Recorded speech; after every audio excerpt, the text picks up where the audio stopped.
Hello mga jay, so karon day na uban ko ninyo mga harvest ta og itlog sa among mga itik nga akong bana busy man kaayo, so maghatod siya og estudyante. Karong orasa dayon na nasa 6:30, so kailangan na nato tanggalon ni ilang mga itlog dere kay ug di mo tanggalon ning sayo mga jay.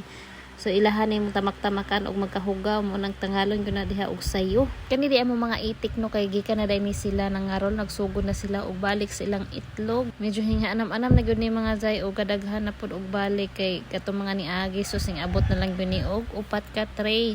Nya ang pinakadaghan namong harvest ani kay 9 to 10 trays. Nya naabtan lagi sa pangarol mo utong pinakagamay niyang harvest upat lang ka tray pero karon ang among na-harvest ani karon medyo daghan-daghan na gyud tan-aw na to og pila gyud ni kabuok ang among harvest karon kay gahapon ang among na-harvest na ara ni sa 150 plus. So karon tan-aw na to pila na pud lang sobra. Pag nangarol din ito mga itik day no ang ilahang yung itlog tama ra gyud ni sa ilahang pagkaon sa adlaw-adlaw. Ug ang presyo po sa mga itlog karon medyo baba-baba gyud ang itlog sa itik. Kung sa una hiabot og 13 pesos karon medyo baba-baba gamay. Kay pag panahon magud sa mga ting harvest ug mga humay say medyo mubaba gyud na ang presyo sa itlog. So diri adi ay nang itlog ko day ni diri sila sa pinakataas. So maglisod yung kat-kat rin kay mahadlok man taning mulusot ta aning ilalom taon. So perte ba gyud hinuoning taasan ning ilalom ani day og ikaw mahagbong diri day adidto gyud ka sa itihan kapuniton day tan-awar gud na day. Kini day mong sawag diri kay kawayan ra ni. Nindot man pud ang kawayan kay less gastos. Nga dili pud dayon mabulok dik pare sa ni bitong kanang kahoy imong ibutang diha. Nga mao ni diri day ako na ning gipampunit ning itlog nila diri ana ako diri tulo ka buok. Nya atro po nang ibutang diri sa tray nga iyang kauban kini diri sa kulungan number 3 day ni. So balhin ta sa number 2 diri day medyo daghan-daghan din atong puniton diri medyo hadlok-hadlok po ni day kay lawom lagi ni day.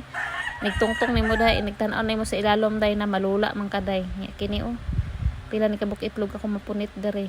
Di man nako kayang bitbiton day so ako nang gibuhat diha ako na lang gipuyos akong sanina kaysa mga hagbong na diha sa ilalom sayang bahala nagmanimaho tang iti day basta tan-aw na to ni day ang atong pananaw ani kwarta gyud ni siya day inigpunit nimo day ay kini kwarta ni so di ka makuan diha maanad na lang gyud ka sa baho sa iti sa bibi so mao ako na nang gipuyos nga hinahinay putang ko diri kamang day kay basin ni tawag mulusot ko diri day parte bigin ning lawma day nga didto po kakatugdo kung mahagbong ka day didto jud ka sa mga itihan magkaligo jud kag iti ug di ka swertihon. Ako na din napunit diha tanan day so ako na po ni ibutang didto sa iyahang mga kauban so hinahinay ta diri kamang kay basin mo bulasot na punta. Mao ni akong sanina day nanimaho gyud to nig iti day pero wala ray pakialam day kay kwarta man di ta makuan di ta man diri.